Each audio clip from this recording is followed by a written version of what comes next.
Anak ini tuh ketakutan tiap malam dimimpiin sama nenek-nenek yang selalu masakin dia. Asli guys, ini endingnya gak ketebak. Jadi suatu pagi, pas diajak temennya itu pergi ke sekolah, dia heran. Kok temennya ini kayak mukanya ketakutan, gemeteran. Dan dia akhirnya cerita, semalam itu dia mimpi kalau misalkan dia didatangi nenek-nenek dan nenek-nenek itu masak buat dia. Dan dia mau gak mau makan dong. Tapi anehnya, tiap dia bangun tidur, perutnya itu kayak kenyang banget, kayak beneran abis makan. Sampai suatu hari nenek yang aslinya ini bilang, kamu kalau mimpi lagi kayak gitu jangan pernah mau diajak pergi sama nenek-nenek ada di mimpi kamu. Terus dia bilang kayak iya. Sampai akhirnya malam tiba dan dia mimpi lagi hal yang sama. Dimasakin dan dia makan, tapi kali ini beda guys. Kali ini setelah makan, dia akhirnya diajak nenek ini untuk pergi ke satu tempat. Dan dia iya aja tuh, mau aja. Asli guys, setelah ini parah banget. Part 2. Di mimpi yang kali ini, dia ketemu nenek-nenek ini dan neneknya ngajak pergi guys. Dan dia inget langsung kata nenek yang aslinya, kalau kamu diajak pergi jangan mau. Langsung dia tarik tangannya kan. Muka nenek ini yang tadinya seneng berubah jadi serem guys. Dan akhirnya karena anaknya ini gak mau nih, dipaksa kayak gitu, dia tarik lagi, diseret dia kemana si nenek ini pergi. Tapi dia inget pesan neneknya, kalau kamu dipaksa pergi kayak gitu, kamu harus jedotin pala kamu kemana kayak biar kamu tuh di aslinya itu kebangun dari tidur kamu. Dia langsung kayak mau jedotin, tapi ketahuan sama nenek ini. Kamu tahu dari siapa trik itu katanya? Dari nenek kamu ya katanya. Terus dia ngeliat kayu kan, dia paksain lagi. Dia pengen jedotin lagi dan kali ini berhasil. Dia bangun dari mimpinya. Tapi setelah itu dia udah gak masuk sekolah lagi dan temenin di SMS katanya, kamu datang dong ke rumah aku. Di situ ada neneknya yang lagi minta maaf ke seorang yang gak tahu siapa dan katanya maaf kalau saya telah memberitahu trik itu. Dan akhirnya neneknya meninggal. Cowok ini iseng naruh CCTV di kamarnya dan kalian gak bakal nyangka apa yang akhirnya dia temuin. Jadi cowok ini tuh tinggal sendirian di apartemen dan setiap dia pulang itu selalu rumahnya berantakan banget. Dan dia pikir, aku pasang CCTV aja deh biar ngawasin kucing. Karena kucingnya itu emang suka bandel, jadi setiap di kantor dia bisa ngawasin gitu liat handphone kan. Nah sepulangnya dari kantor aman-aman aja nih, akhirnya dia mau tidur kan. Dan tiba-tiba pas merem, handphone itu nyala.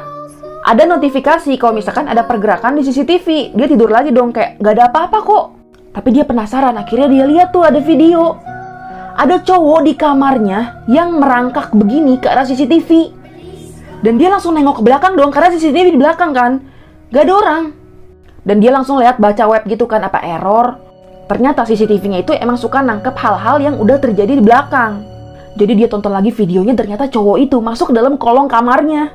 Dan pas dia mau nelfon polisi, semuanya udah terlambat. Dia keburu muncul di sini. Abang ojek ini kaget banget, dia dapat orderan makanan dan ternyata yang order itu asli guys, ini serem banget. Jadi dia itu pekerja paruh waktu. Jadi siangnya itu dia kerja di tempat lain, sorenya itu dia jadi driver online yang nganterin makanan dan pas malam dia dapat orderan nih. Pas ditanya teman-temannya, temennya tuh nggak tahu lokasi pastinya itu di mana, tapi dia ikutin maps aja kan, dan tiba di suatu tempat. Dia perhatiin ini mana tempatnya sih, mana orangnya, dan pas dia lihat ternyata dia ada di kuburan dong. Dan itu langsung kaget, dia langsung lari dari kuburan itu. Karena emang butuh banget uang, akhirnya ya udah dia lanjutin kerjaannya dong. Dia dapat orderan lagi nih tengah malam. Dan kali ini di sebuah apartemen guys, diketok-ketok keluar cewek. Cewek ini bingung siapa yang order, tapi dia lihat lagi, ini persis kok mapnya. Driver ini akhirnya bilang, yaudah saya telepon aja deh nomornya yang order. Dan teleponnya ternyata bunyi di dalam rumah. Tapi suaminya tuh bilang itu bukan handphone gue. Dan ternyata pas mereka cek handphone yang ada di dalam rumahnya itu, asli guys, lanjut part 2, serem banget. Karena dikira orderan fiktif nih, si abangnya nelpon dong ke handphone yang ada di aplikasi handphonenya. Dan ternyata bunyi handphonenya di dalam rumah ini. Bener-bener asalnya tuh dari dalam rumah ini. Ceweknya bingung, itu kok kayak ringtone-nya aku kenal ya, tapi itu bukan handphone suaminya.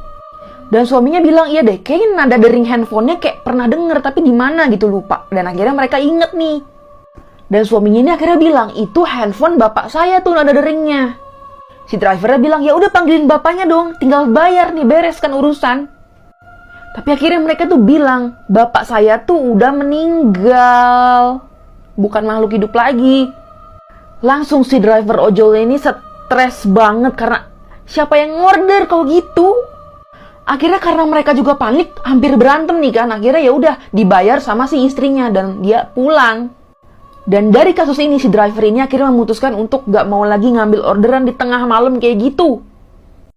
Kisah nyata pembantu asal Indonesia yang kerja di luar negeri ini dipulangin lagi ke Indonesia karena ada sesuatu yang nempel di badan dia. Asli guys, ini serem banget.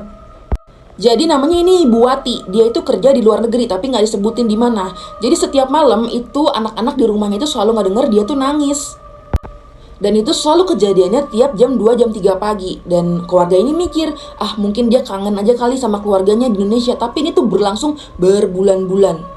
Suatu siang bapak ini lagi benerin lampu, terus kayak ada yang lewat di kamar-kamarnya gitu. Terus pas dia tanya, "Kamu lagi main ya di dalam?" Dikira anaknya kan. Taunya anaknya munculnya dari belakang. Dan dia baru sadar ternyata siapa tuh di ruangan itu. Di sini si Ibu Wati udah mulai panik. Dia sadar sesuatu yang gak benar terjadi di rumah ini karena sesuatu yang nempel di badan dia.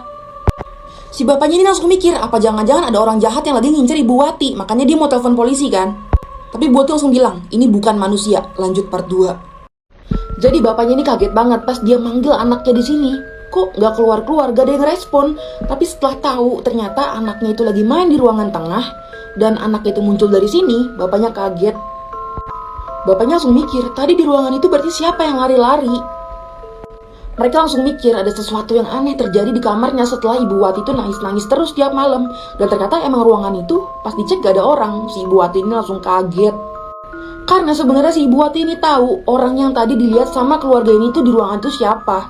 Langsung si bapaknya ini langsung kayak bilang, wah jangan-jangan ini pasti orang jahat nih yang ngincer Ibu Wati. Ditelepon lah itu 911 kan. Dia langsung bilang ke bapaknya, jangan telepon polisi karena ini nggak ada hubungannya sama polisi. Tapi ini adalah sesuatu yang nempel di badan saya yang dikirim sama orang Indonesia juga untuk melindungi saya waktu saya kerja di sini. Diusir ke pendeta pun nggak ngaruh sampai akhirnya Ibu Wati ini dipulangin lagi ke Indonesia karena dirasa sudah menakutkan. Nenek ini meninggal dalam keadaan mata yang melotot kayak gitu guys, asli serem banget.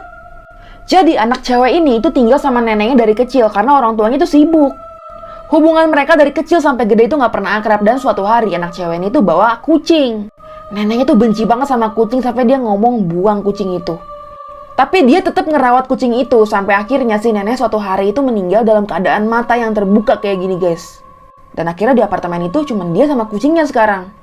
Suatu hari dia lagi baca-baca artikel nih tentang katanya tuh 49 hari nyawa orang yang udah meninggal itu bakalan datang menghampiri keluarganya. Dan dia baru sadar malam itu adalah 49 hari di mana neneknya meninggal. Dan pas lagi baca kayak gini tiba-tiba mati lampu. Pas mati lampu dia ngedengar ada suara keresak-keresak dari TV yang tiba-tiba nyala sendiri. Dan kebentuk muka yang mirip banget sama neneknya.